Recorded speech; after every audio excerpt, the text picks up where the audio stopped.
বিসমিল্লাহির রহমানির রহিম। হে সমস্ত জগতবাসী, আজ আমি শামীম আলী চিশতি আপনাদের সামনে যে আলোচনাটি নিয়ে আসলাম, এই আলোচনাটি অবশ্যই আমাদের বোঝার আছে যে এই জিনিসগুলো না বোঝার কারণে আমরা হিংসা, নিন্দা, পরনিন্দা করে থাকি, যার ফলে আমরা দিন দিন অধঃপতনে চলে যাই। তাই আজকের আলোচনাটি কি হবে, যে কেন আল্লাহকে সেজদা দিতে হয়, বারবার সেজদা দিলে কি হয়, এবং মুরব্বী এবং বয়োজ্যেষ্ঠ এবং গুরুজন যারা আছে তাদেরকে পায়ে ধরে সালাম করতে কেন হয়, এবং নতশিরে কথা বলতে হয় কেন সেই গুরুজনদের সামনে, এবং ওলিয়া উলিয়াদেরকে সামনে যাইয়া তাজিমি সেজদা কেন দিতে হয়, কি কারণে দিতে হয়, দিলে কি লাভ। আচ্ছা, দিলে কি লাভ এবং দিলে কি লস, সে সম্পর্কে আজকে আলোচনা করব।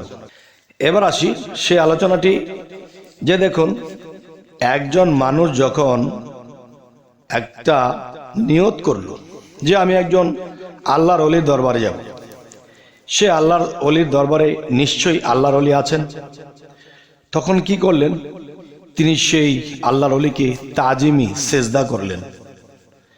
তখন কি হলো, এই সিজদাটি করলে আমার কি লাভ লস হলো? দেখেন, একদিকে হলো একজন অলির সম্মান, আরেকদিকে আল্লাহ কি বলেছে যে সে অলির মধ্যে আমি আছি, আর সে অলিকে যদি কেউ সম্মান করে সেই সম্মানটা আমি আল্লাহ নিজে পেয়ে থাকি।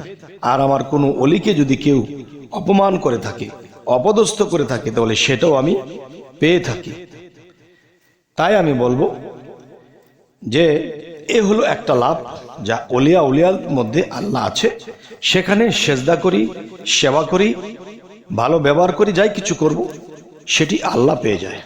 গেল একটা বিষয়। এখন যদি এই সাইড দিয়ে কেউ না বুঝে, তবে আরেকটা সাইডে যাব। দেখেন, যে আমি আপনি খালি কলসি, এই কলসটা খালি।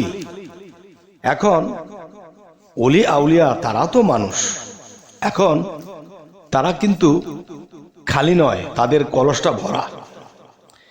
তাদের কলসটা যদি ভরা হয়, তাহলে আমরা কি করি, সেই ভরা কলসের নিচে আমাদের কলসটা রাখি। যেমন একটা টেবিলের উপরে একটা কলস আছে, সেই কলসটি পানিয়ে ভরা, আর সেই টেবিলের উপরেই যদি আমি কলসটা রাখি, তাহলে ওই কলস থেকে এই কলসে পানি আসবে না। তখন কি হবে, যে আমি যে খালি গিয়েছিলাম খালি ফিরতে হবে। আর যদি কোনো অলির দরবারে গিয়ে সেই অলি যখন সিংহাসনে থাকবে বা উপরস্তরে বসা থাকবে, আর আমার কলসটা যদি আমি নিচে রাখি, তার মানে আমার মাথাটা যদি নিজে, আমি মানুষ একজন কলস হয়ে যদি সেই কলসের নিচের দিকে আমার মাথাটা রাখি, তাহলে ওই কলস থেকে ঢেকুরিয়া ঝাঁকুরিয়া সেখান থেকে এই কলসে পানি আসবে। তখন যেই ধনে ধনী হয়ে তিনি আল্লাহর ওলি হয়েছেন, তাহলে আমরাও কি করলাম, সেই কলস থেকে যতটুকু পানি পেয়েছি বা যতটুকু নত হয়েছি বা নিচু হয়েছি, ততটুকু পানি আমার কলসে এসেছে। তখন কি হলো, যে তিনি ভরপুর কলস আর আমার একটু হলেও এসেছে। আচ্ছা, এরপরে দেখা যায় দুনিয়াতে চলতে গেলে কত মুরব্বী, কত গুরুজন আছে, তাদেরকে দেখেও মাথাটা নত করে কথা বলছি। কারণ নত যখন হয়ে কথা বলি, তখন সেই লোককে যদি কোনো বিষয়ে আমার প্রতি রাগান্বিত থাকতো বা মনক্ষুণ্ণ থাকতো, তখন কিন্তু এই নত হয়ে কথা বলাতে তার মন ভালো হয়ে গেছে, তার ভিতরে ধারণা হয়ে গেছে ছেলেটি অনেক ভালো। তখন এই ছেলেটি যদি কখনো বিপদে পড়ে বা কোনো সমস্যায় পড়ে বা কোনো প্যাচে পড়ে, তাহলে এই লোকটি তাকে উদ্ধার করতে যাবে, কেননা ছেলেটি ভালো ব্যবহার করেছে, ভালো আচরণ করেছে।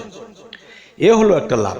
আরেকটা কি, তিনি আল্লাহর কাছে দোয়া করবেন, হে আল্লাহ, ছেলেটা অনেক ভালো, ছেলেটা যেন সুপথে থাকে, তাকে তুমি সুখে স্বাচ্ছন্দ্যে রেখো। মানুষের দোয়াই কিন্তু আল্লাহ মানুষকে কিছু করে থাকে। এ হলো একটা বিষয়। এবার আসি, আমরা যখন মসজিদে বা কোনো দরবারে বা কোনো আল্লাহর ওলির দ্বারে আমরা যাই, তখন কিন্তু আমরা নামাজের মধ্যে হোক, ধ্যানের মধ্যে হোক, আমরা কিন্তু আল্লাহকে সেজদা করে থাকি। তখন আল্লাহর ছোট ছোট চরণ, সেটি কোথায়? সে অলিয়া উলিয়ার দরবারে, সে অলিয়া উলিয়ার কাছে গিয়েছি, সে গুরুজনদের কাছে আমরা নত হয়েছি, কারণ সেখানেও তো আল্লাহ আছে। যখন আমরা কোনো মাজারে বা কোনো মসজিদে বা কোনো স্থানে বা কোনো আল্লাহর দরবারে বা আল্লাহর অলির দরবারে যখন আমরা যাই, তখন কিন্তু সেই অলির কাছে গিয়ে যেরকম মাথা নত করেছিলাম, ঠিক তেমনি করে মসজিদে বা কোনো নামাজের স্থানে যখন আল্লাহকে সেজদা করি, তখন আল্লাহকে যখন মনে করি যে আমার সামনে আল্লাহ দাঁড়িয়েছে, আল্লাহু আকবার, আল্লাহকে সেজদা করেছি, তখন কিন্তু তিনি মহা ভান্ডার, যা অফরন্ত ভান্ডার, যে ভান্ডারের কোনো শেষ নেই। তখন কি হলো? আল্লাহর কুদরতি চরণে যখন আমরা সেজদা দেই, তখন কিন্তু আমাদের মাথাটা নিচের দিকে চলে গেছে। তখন আল্লাহর কুদরতি হাতে যখন আমার মাথায় হাত বুলিয়ে আল্লাহ আমাকে সেজদা কবুল করে উঠিয়ে দেবে, তখন কি হলো? আমি আল্লাহকে দিয়েছি সেজদা, আর আল্লাহ আমাকে কি দিয়েছে? আল্লাহর ধন দিয়েছে। আমার মাথায় হাত দিয়ে আল্লাহর ধন সম্পদ আমার মাথায় হাত বুলিয়ে আমার মধ্যে দিয়ে দিয়েছে। তাহলে আমার কলসি কি দিন দিন ভরতেছে।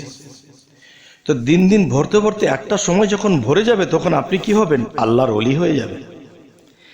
তবে হে সমস্ত জগতবাসী, যে কারণে মানুষের কাছে নত হয়ে কথা বললে কি লাভ কি লস হয়, তা কিন্তু আজকে আপনাদের সামনে বলার চেষ্টা করলাম। এখন এই আলোচনাটি আপনাদের কাছে কি মনোগত হলো, খারাপ লাগলো, ভালো লাগলো, অবশ্যই জানাবেন এবং আমাদের এই চ্যানেলটিকে সাবস্ক্রাইব করে রাখবেন, পরবর্তীতে যেন ভালো আলোচনা এনে দিতে পারি। তো সকলে ভালো থাকবেন। আল্লাহ হাফিজ।